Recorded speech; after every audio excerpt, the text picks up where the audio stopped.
आदमी का घर में घुस के उसका लोग को मारा, उसको घसीट के कुत्ता का माफिक पुलिस स्टेशन ले गया। हम मानता है कि वो बहुत हलकट आदमी, बहुत खराब आदमी, लेकिन तुमको ये सब लफड़े में पड़ने का क्या जरूरत है? अगर तुमको कुछ हो जाएगा तो? मिसेस डेविड, पहला बताओ कि तुम नाश्ता किस्ता किया कि नहीं? अरे तुम छोकरा लोग का यही मुसीबत है। तुम बैठो, हम चाय पाव लेके आता है।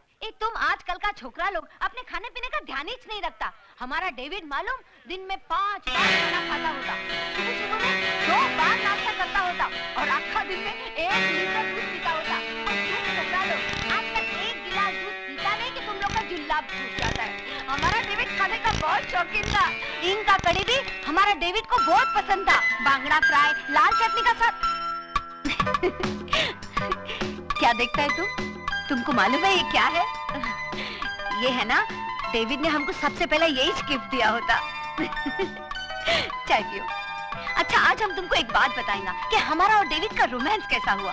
क्या हुआ ना, हम सर्विस करता होता तो जिस बस स्टॉप से हम सर्विस का लिए बस पकड़ता होता उसका बिल्कुल ऑपोजिट में डेविड का बेकरी था। वो उधर से रोज अपन को देखता, अपन को लाइन मारता, वैसे अपन को भी अच्छा तो लगता था वो। लेकिन अपन काय को बोलेंगे, पहले उसको आना मांगता है कि नहीं, है ना, है कि नहीं? उसके बाद में क्या हुआ मालूम? एक दिन सुबह हम खड़ा था तो हमारे आजू बाजू में कोई भी नहीं था, हम अकेला था। उसने भी उधर से देखा और चांस मारा, उधर से उठा और उठ के हमारे बाजू में खड़ा हो गया। हमारा भी दिल धक धक धक करने को लगा। अरे मैन, उसके बाद उसने ना ये गिफ्ट हमारा हाथ में दिया और हमको बोला तुम्हारा वास्ते, ऐसा बोल के भाग गया। अरे सीधा भाग गया। हम चिल्लाए आमेन। उसने आगे देखा ना, पीछू भाग गया। उसके बाद ना हम घर पहुंच के हमने ये गिफ्ट देखा, हमको बहुत क्यूट लगा।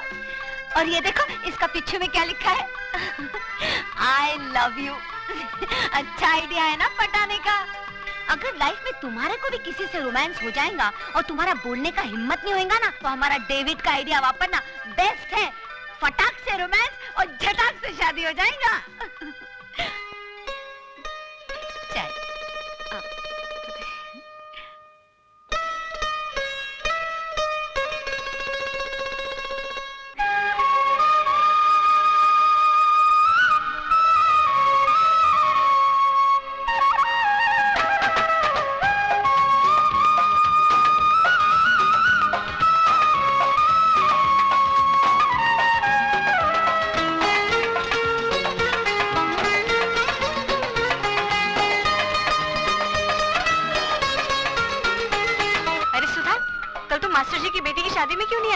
रौनक थी वहाँ। अरे उसका दूल्हा तो बस देखने जैसा था।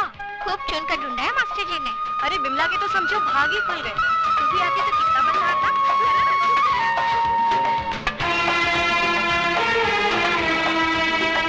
चाय पिलाओ चाचा।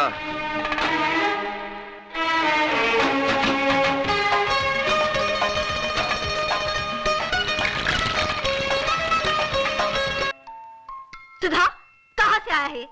मैं पूछती हूँ कहाँ से आया है? भाभी वो अजय ने। अच्छा, तो अब नौबत तोहफों की लेन देन तक पहुँची है? नहीं भाभी। कब से चल रहा है ये चक्कर? ऐसा कुछ नहीं है जैसा आप समझ रही हैं। झूठ बोलती है कल मुही। बहुत उबाल आ रहा है ना तेरी जवानी में, तो भूल जाके तू क्या है और तोड़ दे धर्म और समाज के कानून। बेहया निर्लज कहीं की, शर्म नहीं आई तुझे? जा अभी के अभी तोहफा उसके मुंह पे मार के आ।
मैं आपका तोहफा लौटाने आई हूँ। क्यों?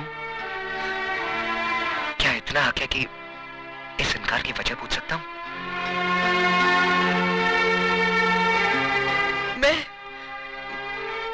मैं इस तोहफे के लायक नहीं हूँ। झूठ बोल रही हो तुम। सच तो यह है कि तुमने मुझे कभी अपने प्यार के काबिल ही नहीं समझा। नहीं अजय बाबू, ऐसी बात नहीं है। यही बात है, वरना तुम मेरे प्यार को इस तरह ना ठुकराती। सुधा, मैं तुमसे वादा करता हूं सुधा, कि जिंदगी की हर खुशी तुम्हारे कदमों पर लाकर रख दूंगा। तुम्हारी एक मुस्कुराहट की खातिर अपनी जान तक लुटा दूंगा। बस मुझे एक मौका दो सुधा। अजय बाबू, जो खुशी आप मेरी झोली में डालना चाहते हैं, मैं उसके काबिल नहीं हूं। और ना ही ये समाज मुझे इस बात की इजाजत देता है, क्योंकि जज्बात के सैलाब में बहते वक्त मैं ये भूल गई थी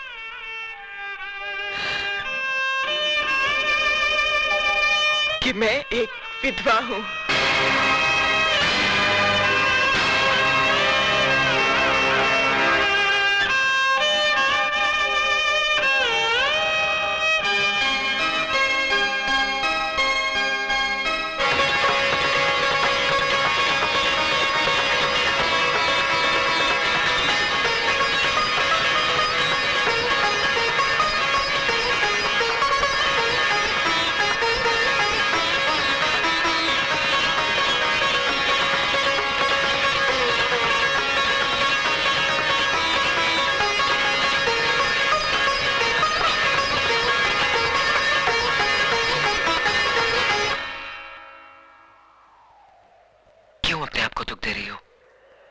ये दुख तो मेरा मुकद्दर बन चुका है। अगर तुम मेरा साथ दो तो मुकद्दर बदल भी सकता है। लाशों के मुकद्दर नहीं बदला करते अजय बाबू। तुम लाश नहीं हो सुधा, एक जीती जागती लड़की हो, जिसके सीने में दिल भी है, जज्बात भी और अरमान भी। हाँ, और एक जिस्म भी है जिसके साथ तू खिलवाड़ करना चाहता है। आंखें किसे दिखा रहा है? किसे दिखा रहा है ये बड़ी बड़ी आंखें? आओ बस्ती वालों, देखो एक विधवा की अपने आशिक के साथ रचाई रासलीला देखो। क्यों मेरा तमाशा बना रही हो भाभी? तमाशा तो तू बना रही है कलमुही। अरे शर्म के गहने तो तूने बहुत पहले उतार दिए थे। इस शरीर पे जो 2-4 कपड़े बचे हैं ना, इन्हें भी उतार दे, ताकि ये तेरी जवानी की ज्वाला को शांत कर सके। ये कैसा बात करता है मैं तुम? और ये किसका इज्जत उतारता है? ये तुम्हारा ननंद है, बेटी का माफी। अरे बेटी होती ना तो कब का गला घोट देती जन्म जली का। गॉड का वास्ते चुप हो जाओ तुम। अरे क्यों चुप हो जाऊं? मैं तो छाती ठोक कर कहूंगी, ये सब तुम्हारा किया धरा है मिसेस डेविड।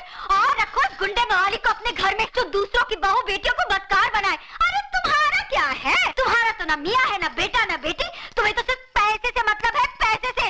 धंधा है ये तुम्हारा, धंधा। क्या बोला तुम? हम एक पेइंग गेस्ट क्या रख लिया, तुम उसको हमारा धंधा बोलता है? हाँ, और नहीं तो क्या। अच्छा तो थैंक्स बोलो, बोलो थैंक्स हमारा इस धंधा को। हाँ, थैंक्स बोलो हमारा इस पेइंग गेस्ट को, जिसने तुम्हारा छोकरी का इज्जत बचाया, वरना आज किधर में मुंह दिखाने का लायक नहीं होता था। उस भेड़िए के मुंह से बचाया हमारा पेइंग गेस्ट ने। हाँ, भेड़िए के मुंह से बचाया, और अब खुद मुंह मार रहा है इस पे। ये भगवान, ये सब सुनने से पहले मैं मर क्यों नहीं गई?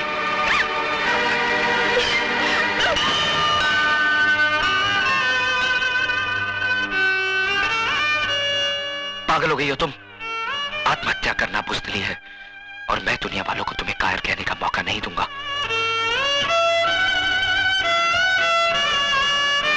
मैं पूछता हूं, कौन सा पाप, कौन सा गुनाह किया है इसने?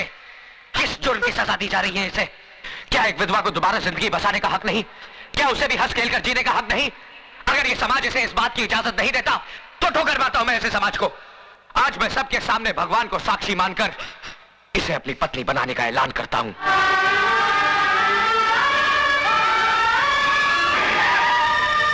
एसीपी साहब, देखिए यहाँ पर क्या हो रहा है। जल्दी आइए और हमारी इज्जत को लुटने से बचाइए। एसीपी साहब देखिए, वो कमीना क्या गजब ढा रहा है। एक विधवा की मांग में सिंदूर भर रहा है।